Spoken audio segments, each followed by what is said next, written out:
You're listening to Astonishing Healthcare, the podcast hosted by Capital RX, focusing on the biggest issues affecting healthcare consumers, benefits plan sponsors, and health plans.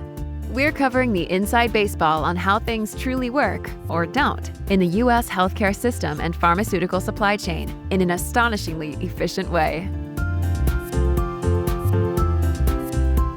Thank you for joining us for this episode of the Astonishing Healthcare Podcast. I'm Justin Venneri, Director of Communications at Capital RX, and I'm so excited to have Bridget Mulvenna join us for this episode to share a bit about her story and her experience as a pharmacy program director, including how she was able to control pharmacy spend at Erickson Senior Living. Bridget recently joined Capital RX on the commercial team to cover Texas and the Southeast region. But before we get to the questions, Bridget, thanks so much for being here, and can you share a little bit more about your background? Hi, Justin. I'm happy to be here. And sure, I've been in the pharmacy industry for 35 years, which seems like a long time, but I started when I was really young. In the late 80s, I lucked into a job with a small pharmacy owner down in Louisiana, and he taught me everything about how a retail pharmacy operates, both from the pharmacy perspective, dispensing and receiving and all of that type of stuff, but also the financial piece and what goes into running a business financially. I was very lucky to have a friend in him and a mentor in him, and really got me started in pharmacy and helped me develop just a deep love for the industry. And then after college, I did a short tour in the Army where I was trained as a pharmacy technician, which was a remarkable experience. And that taught me a lot of discipline and gave me a skill set that really carried me throughout my entire career. Very cool. And off and on through, over the next few years, as I was raising my children, I worked as a pharmacy technician in a variety of different retail pharmacies, just part-time when the kids were very young. And then in 2006, when the baby was ready to go to school, I went back to work and was hired at Omnicare Long-Term Care Pharmacy and really did everything you can imagine that can be done in a pharmacy, from customer service, call center support, project management, external customer account management. I did a little bit of electronic health record sales. I was the general manager of one of their pharmacies, and I ended my career there as a key account manager. And Erickson Senior Living was one of my accounts, and they hired me to come over and run their clinical procurement. Mostly because they liked the fact that I had a poker face and they couldn't rattle me when they were yelling at me about pharmacy issues.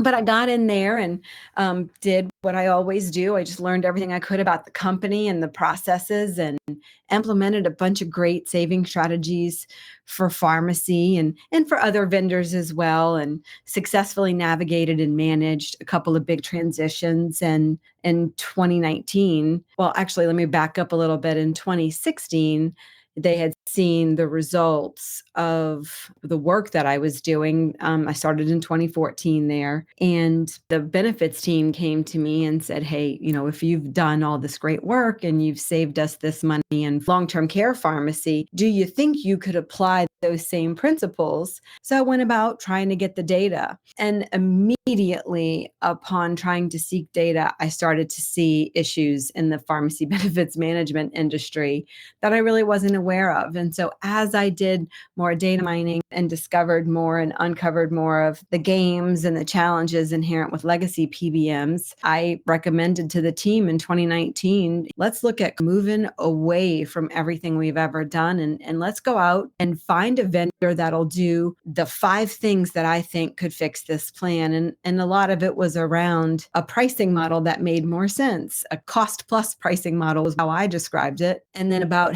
having control of the formulary and not being forced to pay for drugs just because there was a rebate. And that's when we found Capital RX. It was a really, really good thing for us at Erickson Senior Living.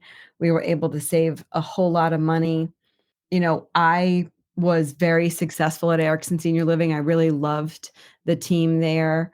And I contributed a significant millions and millions of dollars to their bottom line over the years, but was most proud of what we did in that pharmacy space and building pharmacy programs and specifically setting up the pharmacy benefit for those employees so that it's something that is going to benefit them for years to come.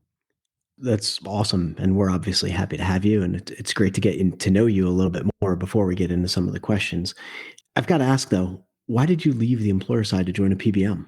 Well, one day I'm looking for a direct member reimbursement form on the Capital RX website, and I come across the mission. For some reason that day, it just really resonated. It was to change the way prescriptions are priced and patients are cared for to create enduring social change. That's what was on the front page. And I was like, you know what? That's my mission too. And it's hard not to want to work for a company that shares the same mission as you when that's been your personal mission throughout your career. But I also had spent a considerable amount of time with a large part of the Capital RX team over the years. Obviously, the account manager and I had developed a great relationship. I had relationships with the commercial markets team, with the chief growth officer, just really great relationships with everybody. And whenever I was around the Capital RX team, I felt a really deep sense of belonging. And it just made me feel like the time was right. Like perhaps I had taken Erickson Senior Living as far as they wanted to go with their pharmacy programs. And I could have stayed there and continued to push more pharmacy programs and improve the pharmacy experience for employees and the residents, for that, 50 or 60,000 lives. Or I could take what I know and take what I believe to be true about this wonderful company and go out into the marketplace and help a lot more people get the advantage of being a part of this monumental shift in the industry that Capital RX is initiating. Got it. Well, let's dive right in. Several surveys toward the end of 2023 showed similar pharmacy cost trend data. 6, 7, 8% inflation year over year, and expectations for another year of inflation in 2024. We'll include a link or two in the show notes. But my question is, why has the management of pharmacy benefit costs been such a challenge for employers and other plan sponsors for so long? Well, that's interesting. And as a supply chain person, I always sort of think of the cost versus price conversation, which I think is a really important side note to make now, right? Because price is what you pay, right? Price is what manufacturers set as the cost that goes out to market. But cost is what goes into the provision of that product to an end consumer. And so an average patient thinks the price of their medication is their copay, while a plan sponsor is looking at the cost of the medication, which is inclusive of the price of the drug, or what we like to call the ingredient cost, the dispensing fee, and then there's this little muddy area embedded in a lot of the legacy PBM arrangements where sometimes there are rebates taken out, sometimes there aren't rebates taken out, and those rebates don't always go back to the plan sponsor, at least not 100% of them. And so it's hard for plan sponsors to manage pharmacy benefit costs because there's no clear and transparent method for them to go back and actually review what those costs are and get a true number. I think what folks probably are doing now is they're contracting with pharmacy benefits consultants, or they're using their brokers of record to help because they have a pharmacy practice embedded within. Or they're going out and they're hiring an actuary and they're having those folks do assessments, but it piles more cost onto the plan. And so I think folks need to get educated on what's happening. They need to insist, the Consolidated Appropriations Act is actually a huge benefit and a great negotiating tool for plan sponsors to say to their PBMs, hey, we get that you're submitting the data for us and you're submitting it in aggregate, but you've got to give us our data so that we can see what's being submitted. And plan sponsors should really get specific and forceful about requesting data because the data belongs to them. So it sounds like not having or not knowing that you could have access to the data, or once you have it, what to do with it has been a big part of why the cost trend has continued to be what it has been for a while now. Yeah, absolutely. And there's other factors that go into cost trend because you can get the best price. But if your drug mix leans really heavily towards specialty and high cost brand, then best price may not matter at that point because the volume that you've got going to those drugs is going to drive your overall costs up. And it makes it become sort of like the circular management thing where you have to continue to go back and forth instead of having just a clear path. The other thing that a lot of plan sponsors don't do that we did at Erickson Senior Living because I knew how to analyze the drug data is they don't pay $20,000, $30,000, $40,000 a year that it costs to access Medispan and pull down, drug pricing and then compare it to the price that they actually paid. They're missing a lot of the elements of data that they need. They don't have their claims data. They don't have access to Medispan. And so there is really no way to reconcile.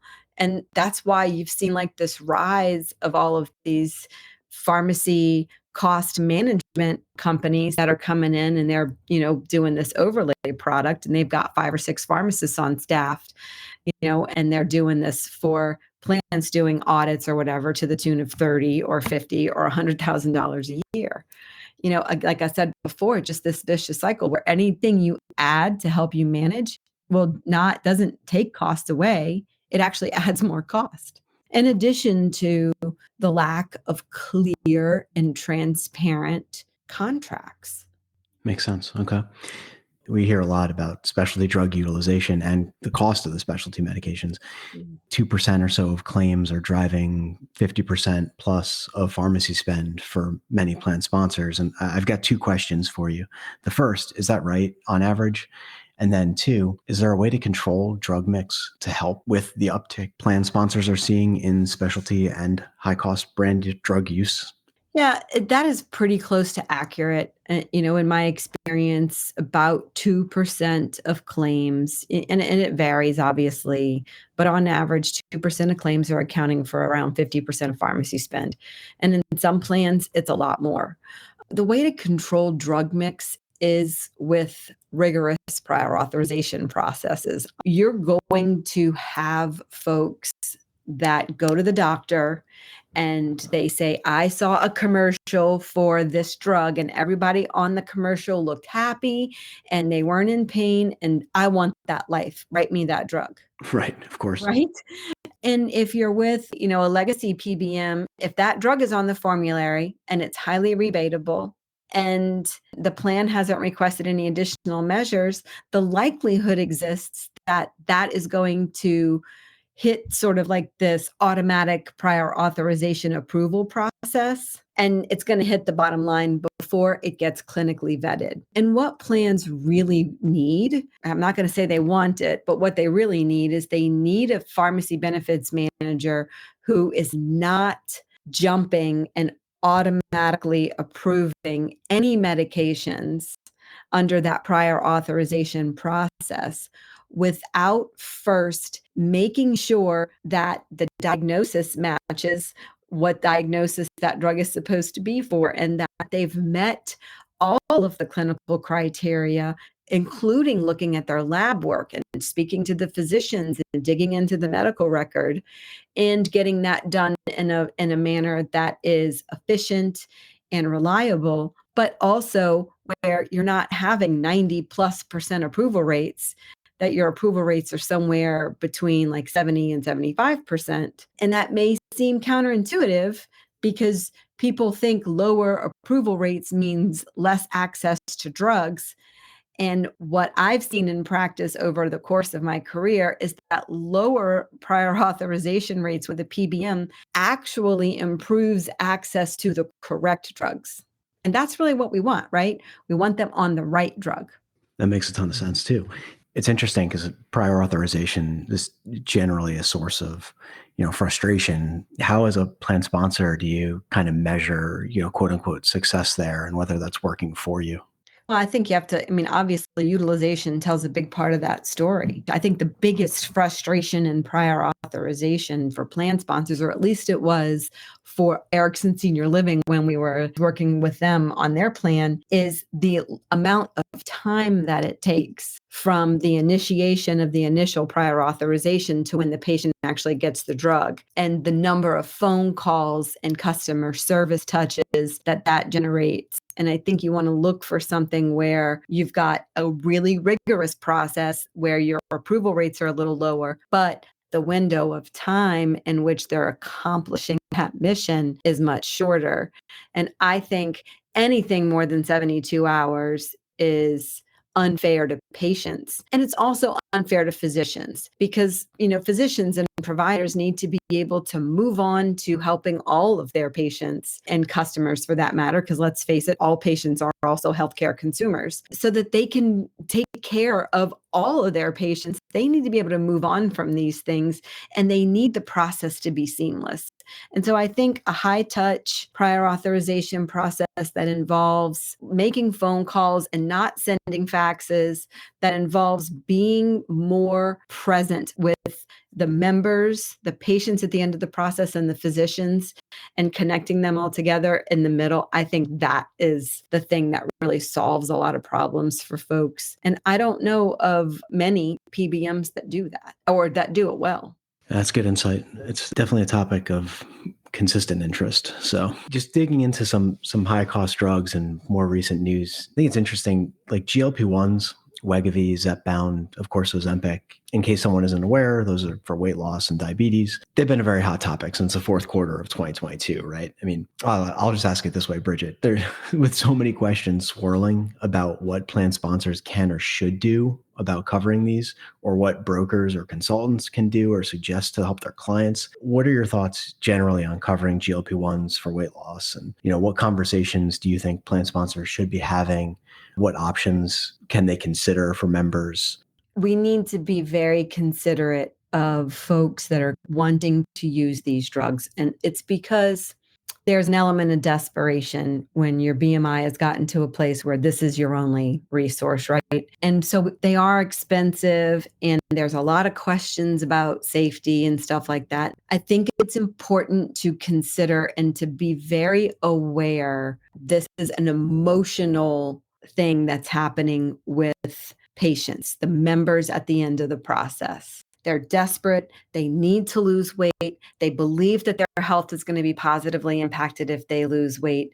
And many plans, in fact, have chosen not to cover the drugs that are specifically for weight loss. And many plans have chosen to cover the GLP-1s that have a secondary weight loss indication, or that a secondary use for weight loss that are typically for type 2 diabetes, that many folks have not yet opened their formulary for those off-label indication uses, right? And so I think we need to look at the fact that these are expensive drugs. They definitely drive the total cost of care for plans that cover them. There are all kinds of healthcare issues to consider as you move through the supply chain when you're thinking about GLP-1s. But the most important thing is figuring out a strategy so that you can provide access to those folks that need it. And I believe it's really important for the non-weight loss, the ones that are strictly type 2 diabetes, Ozempic, Mounjaro, that class. Those are going to be on most formularies. Those have rebates associated with them. Those have, in some cases, copay assistance programs. And so it's important to make sure that you're leveraging all of those available programs and accessing the money that's available to the plan within those programs. But I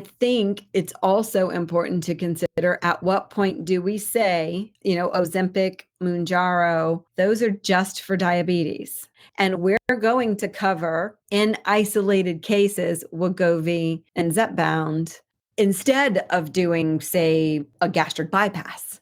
Potentially the cost of the drug is going to save on the cost of an exorbitant surgery. Or try that before, try the drug to the tune of $1,500 a month versus paying $300,000 for a surgery and all the treatment that leads up to the surgery and all the post-surgical care, right? And so I think it's about just weighing the risk versus the reward on GLP-1s and listening to members.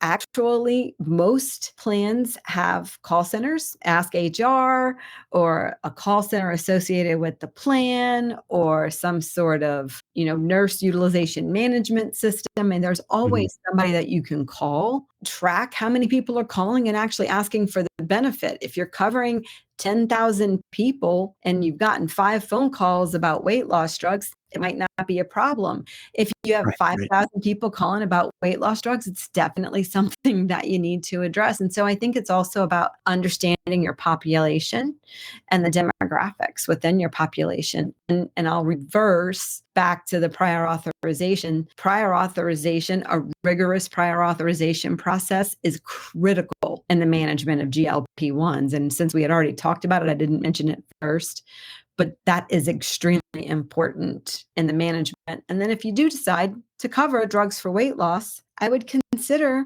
some forced engagement in health management programs, because there are articles coming out every day. Everybody that I know forwards me all the articles about anything pharmacy. I get them from my mom, from my husband, from all my friends. I saw this and I thought of you. I got one today, just about one of the side effects of semaglutide, which is the ingredient in Ozempic, and some of the bad news that comes with that. And I think that we just have to be mindful of the fact that there are going to be side effects with these drugs. And it's really important to make sure that we're managing our lifestyles so that we can minimize the side effects. Got it. Okay. And then I've got a bit of a pivot here, but it's definitely related because you mentioned rebates, and because those are usually attached to higher cost drugs. So if you're a plan sponsor and you've got a growing rebate check, but your spend is also growing, what's going on there? Can you kind of walk through that dynamic, and what would your advice or suggestion be to deal with it better? Well, first, I would advise everybody break their addiction to rebates. If you're used to getting $5 million a year in rebates, in order to get the same $5 million next year, you have to spend the same money. And who wants their spend to grow? Having your spend stay the same is great, but who wants their spend to grow year over year? I mean, there are going to be things that happen that we can't control, like new onset of cancer and aging populations and all of those types of things. I think we need to break our addiction to rebates. But I also think we need to look at rebates a little bit differently. Instead of saying, I want $5 million back next year on my $20 million plan, we need to look at it as a percentage of total spend and make sure that we have a contract where we're not just getting the rebates that were promised on a per claim or a per brand or a per specialty basis, but that we're getting rebates based on what we spend, based on all of our prescriptions. And you also want your rebates to be passed fully through to the plan, because what most people don't understand about rebates is that the revenue from a rebate gets paid to a PBM. The PBM then is responsible for passing that rebate through to the plan sponsor. Sometimes that happens with the rebate. But if a PBM is rebating a drug that they've given preferred formulary placement to, and they've done this for all of their customers across the country. And they're getting an additional benefit because let's just say they got a rebate. If you sell from 0 to 1 million units of this, your rebate is X. But if you sell over 1 million, your rebate is going to be X for the first million and X plus Y for the second million. And plan sponsors never see the X plus Y for the second million. And trust me, the way the formularies work and the way the prior authorizations work with legacy PBMs, that behavior is embedded and those rebates don't get passed through. And the difference can be significant. And so what I'll share is that when we were with Erickson Senior Living in the first year, if I compared total dollars spent to total dollars spent, we saw a significant decrease. And if I compare total rebate dollars to total rebate dollars, we saw a slight decrease in the rebate dollars. But when I compare the percentage to the total of both of those years, my rebate percentage grew. Oh, interesting. In the second year as a percent of total spend because I was getting 100% pass through of rebates. So it's all about how the contract is written and how rebates are defined. And I think that one of the best things I'm seeing happening right now is proposals that include an all RX rebate guarantee. But basically you say, we expect your rebate to be this. And based on the scripts that you spent last year, your rebate guarantee is this. And it looks a lot different and it's a lot lower number than before, but it's a lot easier way to measure rebates. If you really want to find out if you have a good, transparent contract, then ask for claim level rebate detail. If the answer is no, there's probably a reason they don't want to give you that detail because there are things being hidden that they don't want you to see. Well, this has been amazing, Bridget. Thank you so much. One last question. Given your experience and our discussion today and the title of the podcast, I've got to ask, what's the most astonishing thing you've seen and can share with listeners? Well, honestly, the most astonishing thing that I've seen, and now as a Capital RX employee, it's a little interesting because it's my job to go out and talk about this and sell this. But part of my sales pitch is going to be, when I was a Capital RX customer, our team worked together. We went out to the marketplace. We did an RFP. We searched for the best PBM. We thought it was Capital RX and we selected them. We implemented on January 1st, 2021. And I monitored spend every 2 weeks. I would watch the invoices flow in. I would track it on a spreadsheet. I had some visibility into utilization, which is a totally different conversation. But none of that mattered because it really looked good in the beginning because of the difference between the pricing. What really told the story is when I came back to work in January of 2022 and I got my final invoice and I had everything that I needed to see that we were able to, in 1 year, cut plan costs 24.6%. So let's round that to 25 because I like to round things. So 25%. And I had never in any part of my career been able to cut anybody's cost 25% in a year. I'd done great, like 15, 17, but I had never gotten to 25. So that to me was astonishing. And there were some factors included in there that weren't all attributable to making the transition to Capital RX. The pandemic in a senior living setting was not fun for any of us. And we were certainly subject to the Great Resignation, but the difference in plan participants from 1 year to the next was only like 500. And quite frankly, that didn't impact our utilizer numbers because your utilizers tend to be the same people year over year.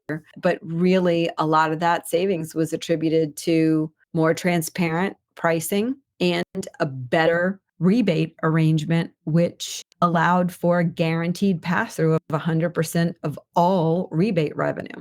Well, that certainly is an astonishing amount of savings. And with that, all I can say is thank you, Bridget, so much for joining us today and sharing your experience and thoughts. Thank you, Justin, and I will see you soon.